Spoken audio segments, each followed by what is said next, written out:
background, I was going to talk a little bit about radio. But I just think it's interesting that we're all now talking about social media, and that, obviously that's what we're going to spend a lot of time in the afternoon with Professor Morozov's presentation.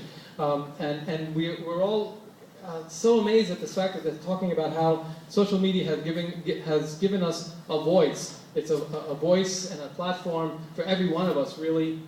All of us as media creators, we all have phones, we all have cameras, we're getting our media out there on so many different levels. I mean, Long Island Winds is doing incredible work that I tap on regularly to engage with the students and to try to do coverage in the community, etc. So we're already doing all of this, and these new tools have really facilitated that and made it a lot more possible, right? And as Ashish pointed out, this idea that the communication is coming from the bottom up, right? It's coming from the community itself, as opposed to traditionally where the model is from the top down, send a reporter into the community, have a report out, and before you know it, it's out there for public consumption, very often with misrepresentations, misunderstandings, and deliberate misinformation. And so that's one of the things that social media makes it such a powerful tool.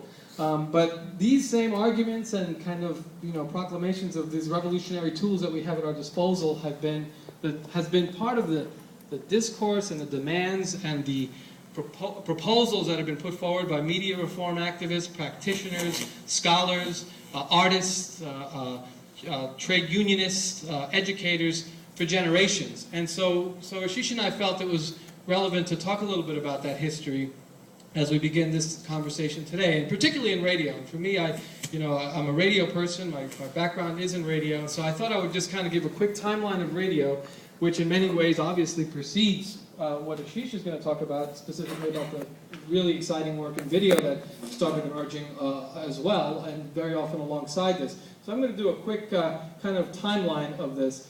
So if you go back to the beginning of radio, well, not necessarily the beginning in terms of technologically, but when it started getting regulated, this is a part of the history that's so often ignored in the media studies books. The whole movement of broadcast reform, there was a push in the 1920s in the early stages of radio when it was just beginning to get regulated by the government. This preceded the Federal Communications Commission.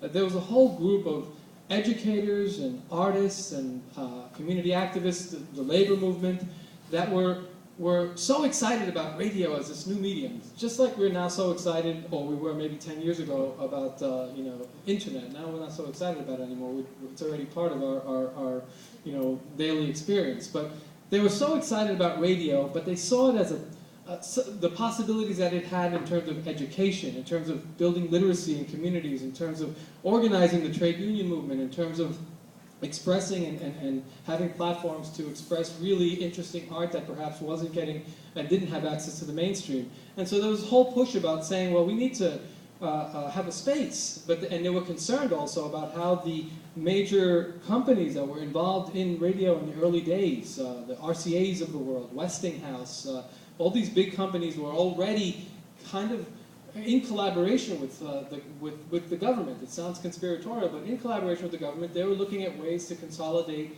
the spaces for commercial interests. So alarm bells were being sounded, and they were saying, wait, how is commercialism and for-profit private entities, how is that going to involve and allow the community to express itself on a regular basis?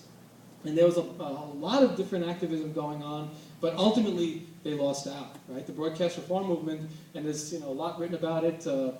Professor Bob McChesney has written several books on the subject, and basically they were written off by the FCC, by the FRC, the Federal Radio Commission, and also by local activists, not activists, but the corporate entities that were running the big companies. They were basically blocked out of the debate in many ways, and they were accused of being special interests. So you have a lot of documentation that talks about how they were described as special interests, and that the best public interest, in order to protect the public interest, the most efficient and the most effective way was to make broadcasting commercial and corporate and for-profit. So that was like the early days of it. Then we started seeing developments in the 1940s during the war. Lou Hill and the founders of Pacifica Radio were